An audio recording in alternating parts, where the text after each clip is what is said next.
Are you eating what you think is a healthy diet, maybe even following all the right rules, but you're still noticing more hair in the shower drain, thinning at the temples, or a widening part you never had before? Here's the uncomfortable truth most people don't hear. Hair loss is very rarely a hair problem. It's a metabolic, hormonal, and inflammatory signal coming from deep inside your body. And one of the most overlooked triggers hiding in plain sight is a food many people consider healthy: cheese.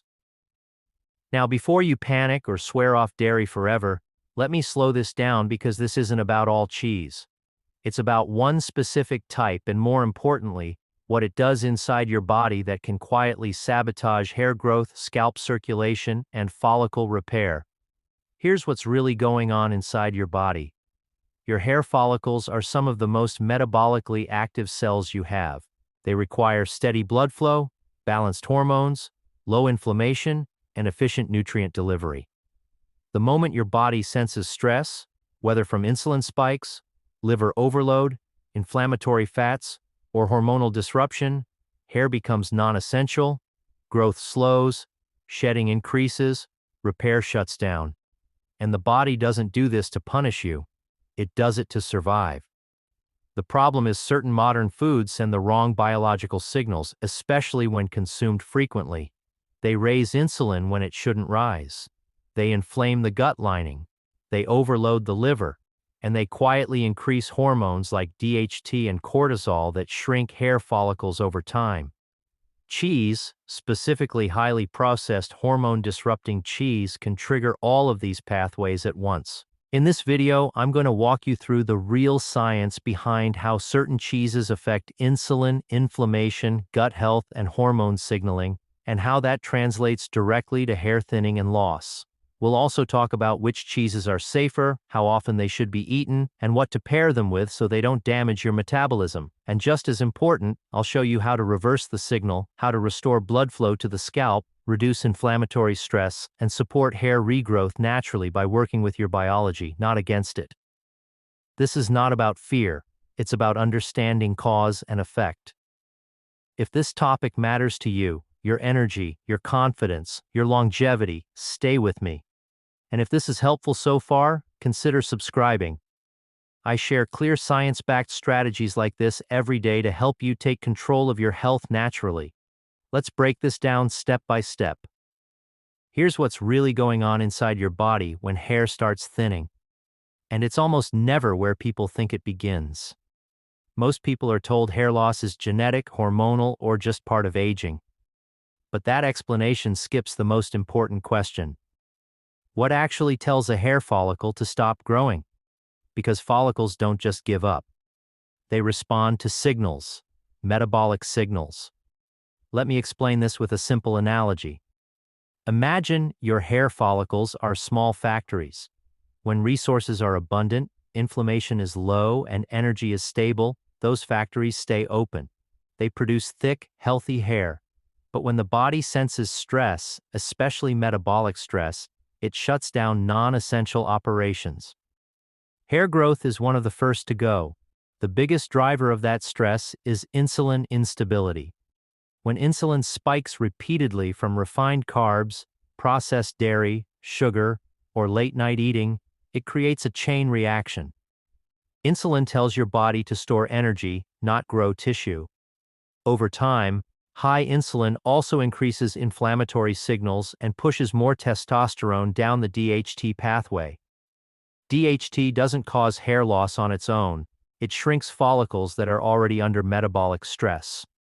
What the research shows is that people with insulin resistance have significantly higher rates of androgenic hair thinning even when hormone levels look normal.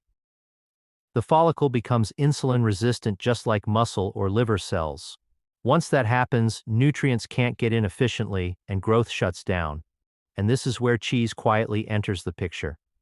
Certain cheeses, especially ultra-processed, aged, or additive-heavy varieties, don't behave like whole foods metabolically. They combine saturated fats, dairy proteins, and bioactive peptides that spike insulin without making you feel full. That's a dangerous combination.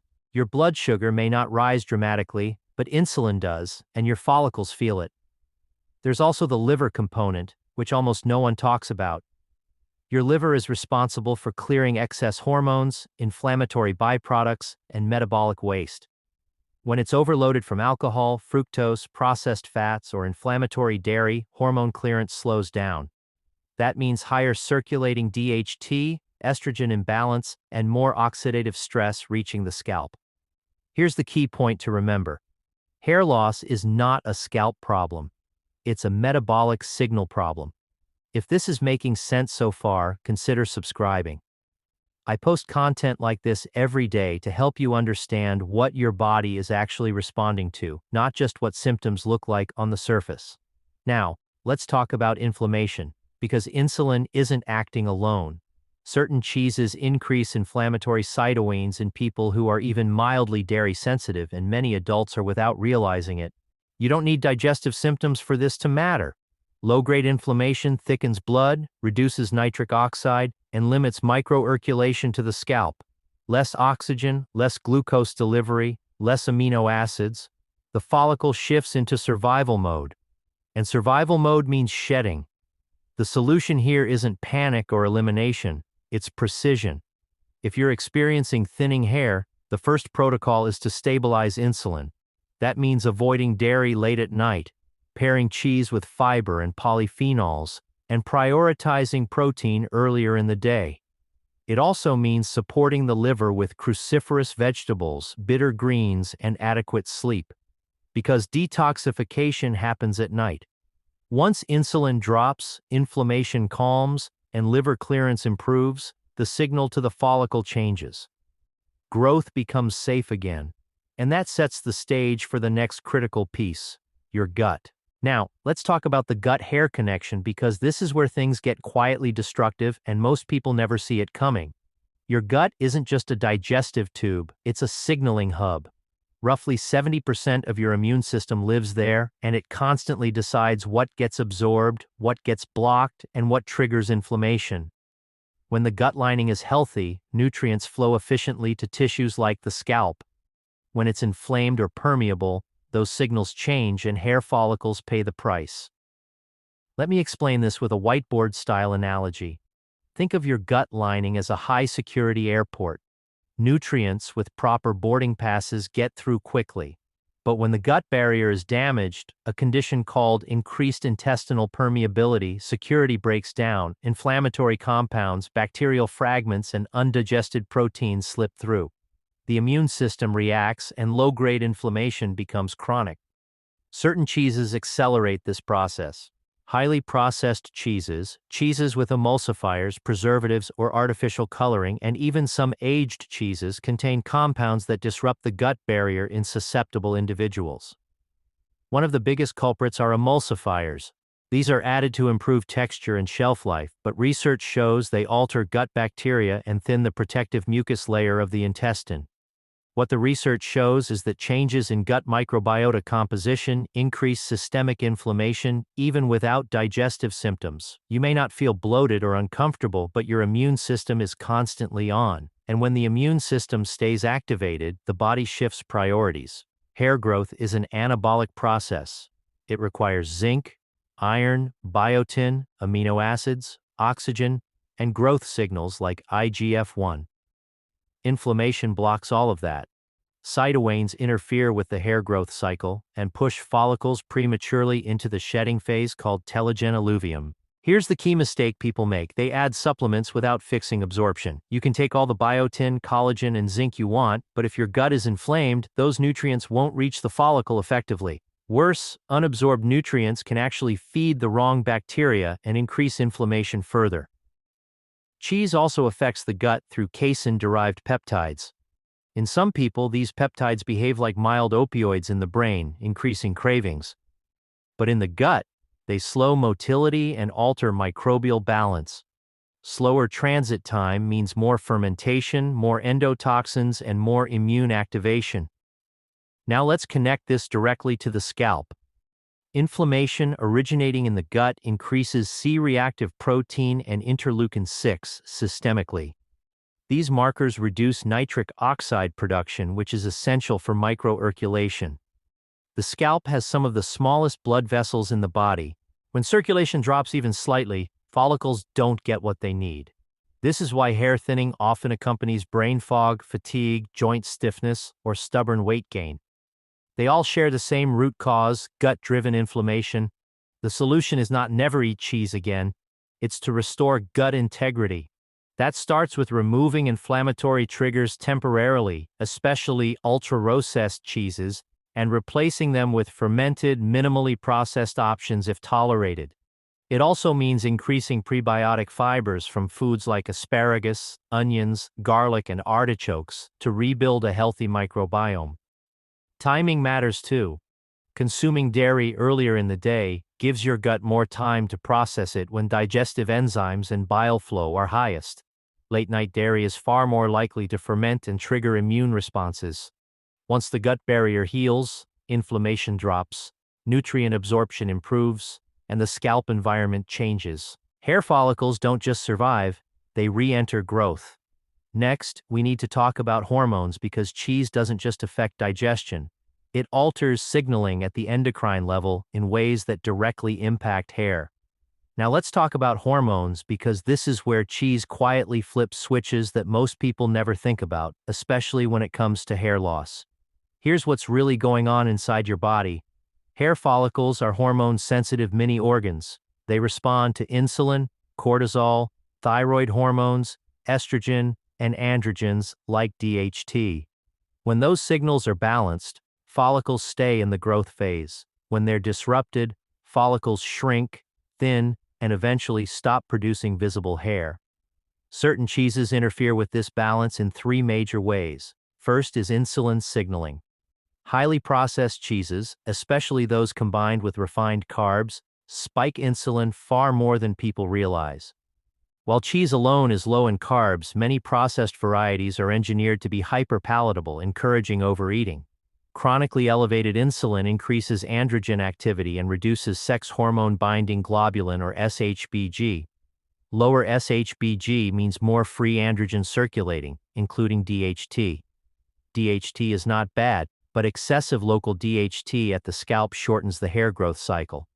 Over time, follicles miniaturize. Let me explain this with a simple analogy. Think of insulin as a traffic controller. When it's calm and responsive, traffic flows smoothly. When it's constantly shouting, everything becomes chaotic.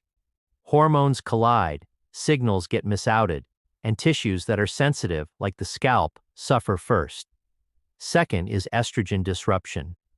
Many cheeses come from milk produced during late-stage pregnancy in cows when estrogen levels are naturally higher.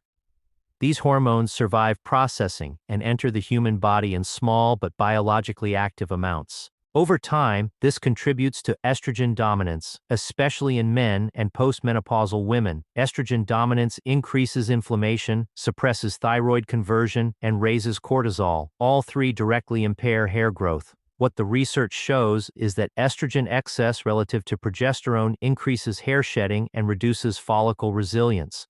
This is one reason hair thinning accelerates during perimenopause and menopause and why dietary estrogen matters. Third is cortisol. Inflammatory foods, including certain cheeses, increase cortisol indirectly through gut irritation and blood sugar instability. Cortisol is catabolic. It breaks tissue down. When cortisol stays elevated, the body diverts resources away from hair, skin, and nails toward survival. This is why people under chronic stress often lose hair even when their labs look normal. Here's the mistake people make. They try to block hormones instead of restoring balance. Instead of suppressing DHT or forcing hormone shifts with medications, the smarter approach is to stabilize insulin, reduce inflammatory estrogen exposure, and lower cortisol naturally. Here are the practical tools. If you consume cheese, choose varieties that are least disruptive hormonally. Grass-fed, organic, fermented cheeses like sheep or goat feta, aged Parmesan in small amounts, or traditionally fermented cheeses without additives. Pair cheese with fiber and protein. Never alone. Fiber slows insulin release and improves estrogen clearance through the gut. Support liver detoxification. The liver clears excess hormones. Foods like cruciferous vegetables, lemon water, bitter greens, and adequate protein dramatically improve hormone metabolism. Magnesium and zinc are critical here. Magnesium lowers cortisol and improves insulin sensitivity. Zinc supports androgen balance and is directly required for hair follicle repair, and timing matters again. Avoid cheese late at night. Evening cortisol should be falling, not spiking. Late dairy disrupts this rhythm. If this is helpful so far, consider subscribing. I post content like this every day to help you fix root causes, not chase symptoms. When hormones stabilize, something powerful happens. Inflammation drops, blood flow improves, and follicles regain sensitivity to growth signals. But there's one more layer we need to address: mineral depletion and nutrient blocking. Because even healthy cheese can sabotage hair if this piece is ignored.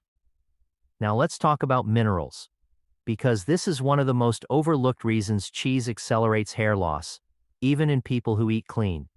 Here's what's really going on inside your body. Hair growth is one of the most mineral-dependent processes you have. Every single strand requires zinc, iron, magnesium, copper, selenium, iodine, and sulfur-containing amino acids. If even one of these is missing or blocked, hair growth slows or stops. The problem isn't always deficiency. The problem is absorption interference. Certain cheeses, especially calcium-heavy, ultra-processed, or additive-rich varieties, interfere with mineral uptake in the gut. Let me explain this with a simple analogy. Think of your digestive tract like a busy airport. Minerals are passengers trying to board flights to your scalp. When calcium floods the terminal all at once, especially without balance, it crowds the gates. Zinc, iron, and magnesium get bumped. They never reach their destination. Excess calcium, particularly from cheese consumed frequently or in large portions, competes directly with zinc and iron absorption. Zinc deficiency is one of the most common yet underdiagnosed causes of hair thinning worldwide.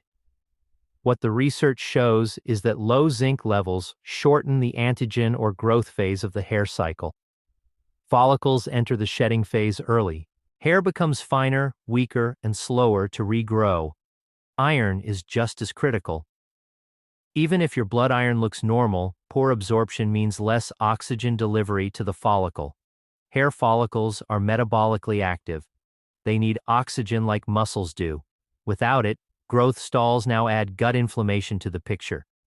Processed cheeses often contain emulsifiers, preservatives, and inflammatory proteins that disrupt the gut lining. This increases intestinal permeability, sometimes called leaky gut. When the gut barrier is compromised, mineral transporters don't function properly. So you could be eating zinc-rich foods and still be functionally deficient. This is why so many people say, "I eat well, I take supplements, and I'm still losing hair." The issue isn't intake, it's utilization. Here's how to fix this at the root. First, reduce mineral competition. Limit cheese portions to small amounts. Think garnish, not centerpiece. Avoid stacking dairy meals back to back. Give your gut time to absorb minerals from other foods. Second, separate calcium from zinc and iron. If you take supplements, don't take zinc or iron with cheese or dairy. Space them at least 2 to 3 hours apart. This alone can dramatically improve hair outcomes. Third, support gut integrity. Fermented foods like sauerkraut, kimchi, kefir, if tolerated, and miso help restore the gut lining. So do polyphenol-rich foods like berries, green tea, and olive oil. Fourth, prioritize mineral-dense foods that directly feed follicles. Pumpkin seeds for zinc, sardines for iron and selenium, egg yolks for sulfur and biotin, seaweed for iodine, leafy greens for magnesium. And here's a key point most people miss. Protein quality matters more than quantity. Hair is made of keratin, which requires sulfur amino acids. Some cheeses lack these building blocks compared to whole food protein sources. This is why people who rely heavily on cheese as a protein source often experience thinning hair over time. Fix mineral balance and hair regrowth becomes possible again, not overnight, but steadily and sustainably. But there's still one major factor we haven't talked about: inflammation and immune signaling at the scalp level. That's where everything comes together. Now let's bring this all together by talking about inflammation, because hair loss is rarely just nutritional, it's often immunological. Here's what's really going on inside your body. Your scalp is not passive tissue, it's a living immune active environment. Every hair follicle is surrounded by immune cells, blood vessels, and inflammatory signaling molecules. When that environment becomes chronically inflamed, follicles shrink, growth cycles shorten, and shedding accelerates. And certain cheeses are powerful inflammation triggers, especially in people over 40.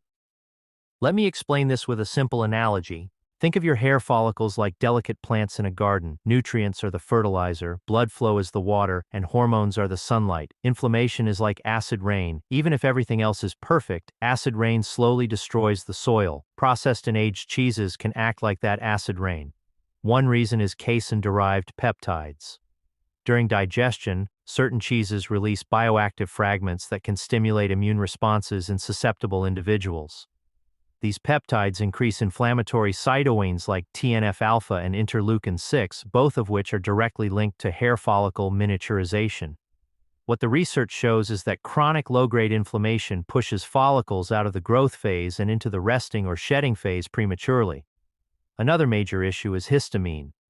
Aged cheeses like cheddar, Parmesan, blue cheese, and Swiss are among the highest histamine foods in the modern diet.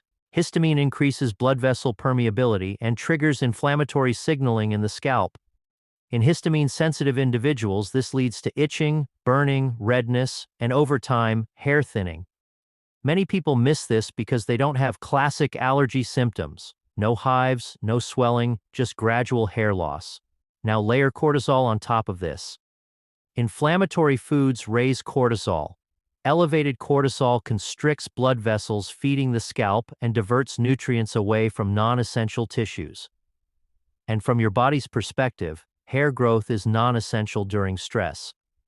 This is why hair loss often accelerates during periods of chronic stress, poor sleep, or inflammatory diets, even if calories and protein are adequate. Here's how you shut this down naturally.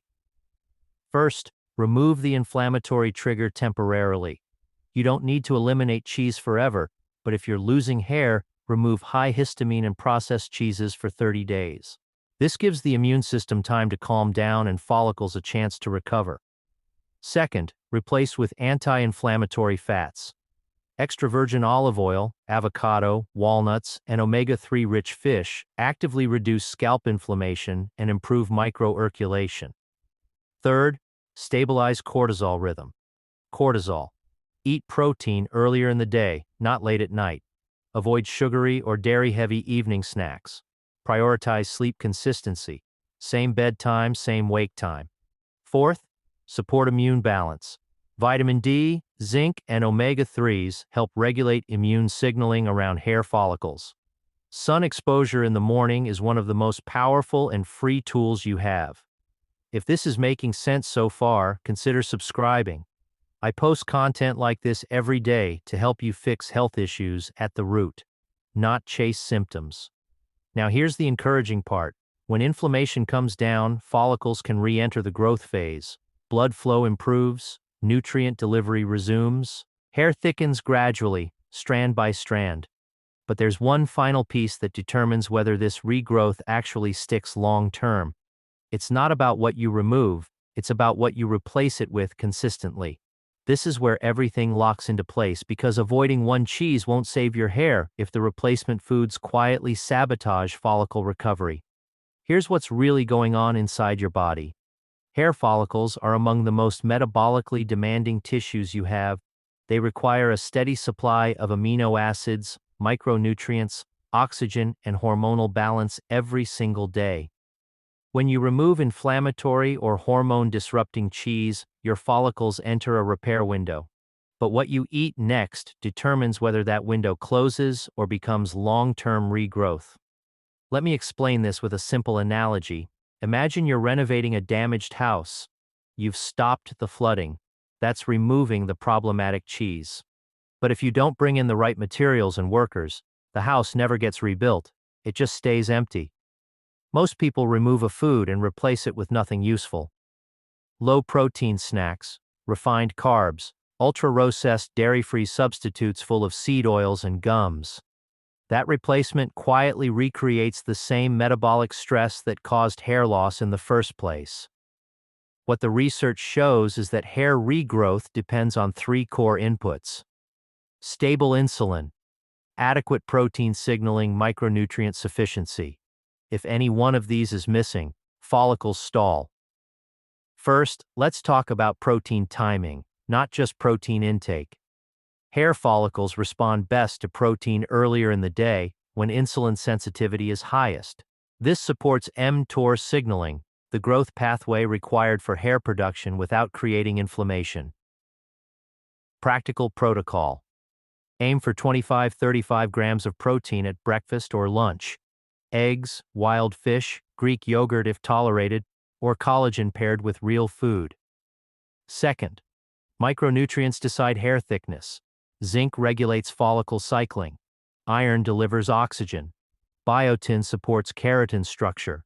Copper helps pigment and strand strength. Instead of supplements alone, prioritize foods: pumpkin seeds and shellfish for zinc, leafy greens and lentils for iron, pasture-raised eggs for biotin, dark chocolate and nuts for copper. Third, restore healthy fats, but only the right ones. Hair follicles thrive on omega-3 fats and monounsaturated fats. These improve membrane flexibility and reduce inflammatory signaling around the follicle bulb. Best replacements after removing cheese, extra virgin olive oil, avocado, sardines or salmon, macadamia nuts. Avoid seed oil-based vegan cheeses. They often worsen inflammation and insulin resistance even if they look healthy on the label. Fourth, protect your circadian rhythm. Hair growth follows a daily rhythm. Most follicle repair happens at night, but only if blood sugar and cortisol are stable. That means no late-night dairy or sugar. Finish eating 3 hours before bed. Magnesium-rich foods in the evening, leafy greens, pumpkin seeds, and finally, consistency beats perfection. Hair doesn't respond to hacks. It responds to weeks of stable signals. When inflammation is low, insulin is controlled, protein is sufficient, and sleep is protected, follicles respond. If this helped clarify things, consider subscribing. I share evidence-based strategies like this every day to help you rebuild health from the inside out.